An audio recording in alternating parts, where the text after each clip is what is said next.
राज्यात सध्या आरक्षण आणि राजकारण यामुळे जाती-जातींमध्ये मोठी फूट पडली असून शाहू, फुले आणि आंबेडकर हे आता विभक्त झालेत।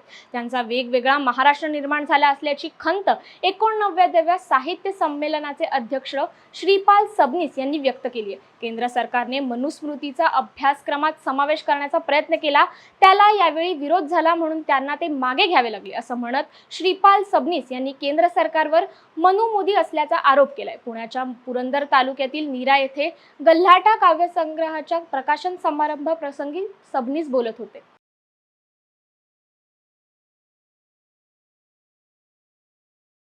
मनुवादाचा आरोप केला जातो तो बरोबर आहे।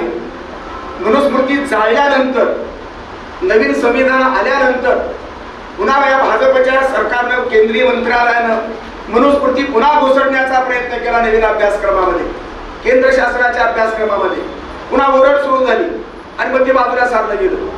पण केंद्र सरकार सुद्धा मनुवादाचे पुरस्कार करणार आहे आणि म्हणून अजूनही या देशामध्ये मनुवाद संपलेला नाही। आणि निवडणुकीच्या संदर्भामध्ये आणि आरक्षणाच्या बाबतीमध्ये आता फुले, शाहू, आंबेडकर विभक्त झालेले आहेत। फुल्यांचा महाराष्ट्र वेगळा, शाहूंचा वेगळा आणि बाबासाहेब आंबेडकरांचा वेगळा।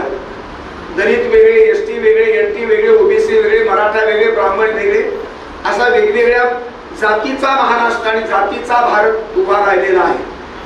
अशा आव्हानात्मक परिस्थितीमध्ये या सर्व जातीच्या लोकांना एकत्र बांधून ठेवण्याची भूमिका ही अत्यंत महत्त्वाची आहे, अत्यंत आवश्यक आहे।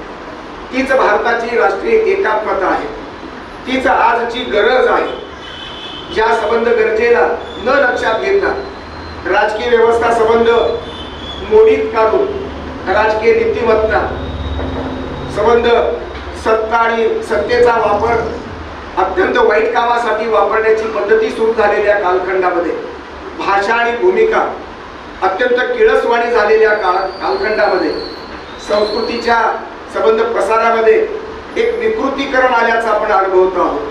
संदीपनी फार सुंदर सांगितले की अराजक माजलेलं आहे।